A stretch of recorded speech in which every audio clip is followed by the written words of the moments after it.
What's up, YouTube? Hi there. So I thought I'd do a little reaction to something that was suggested by one of my subscribers. That's not Anne Robinson, is it? Jesus Christ. Thank you to a lovely bit of Bugle who suggested this some time ago, and I was just looking through my comments the other day, and I saw that comment and thought, got to do Jethro.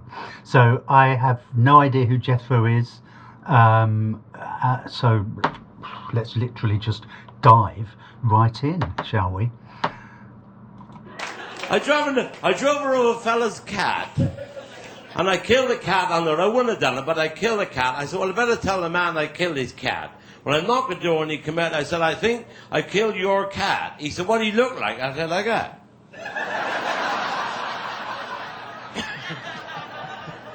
He said, what did he look like you before you ate him? I said,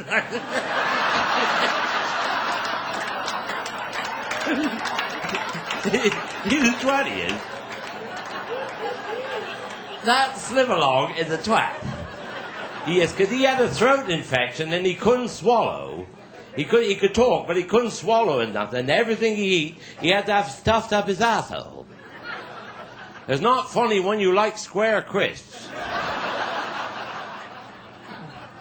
Well, I went in the hospital to see him yesterday. He said, they stuff everything up my arsehole. He said, I'm going to have a cup of coffee. So I said to this, could you get a cup of coffee for Travascus? She said, yes, certainly, turnover. Well, they put a piece of hosepipe up his ass and the funnel and started pouring the coffee. Well, for Christ's sake, he said, stop, for Christ's sake, stop. She said, is it too hot? No, he said, you haven't got any bloody sugar in it.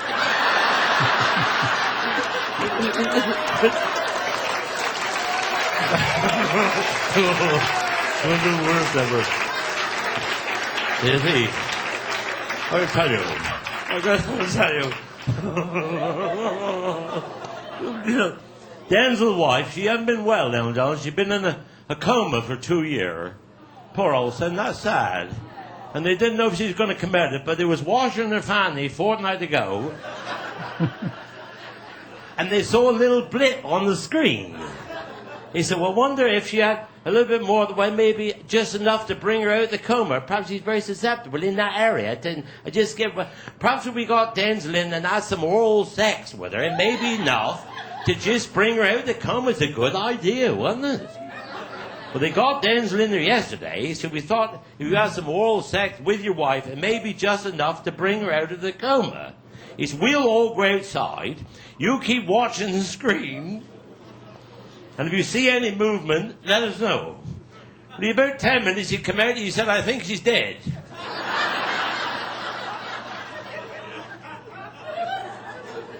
He said, what happened? He said, well, I'm wondering whether I choked her or not.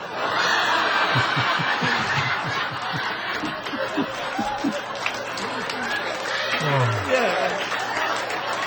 He is a twat. He said to me, he says, my grandchildren, Christmas, he said, what did I buy them? I said, well, all for kids. Buy them a nice jigsaw, because it's lovely for the kids. It'll take up the time. He said, I'll do that. Well, I seen them boxing day. I said, did they enjoy that jigsaw? He said, I wish to Christ I never bought it. I said, what happened? He said, by 2 o'clock, they'd cut all their bloody fingers off.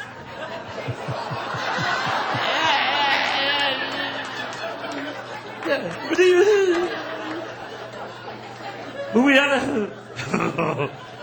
Okay, it's just a short clip.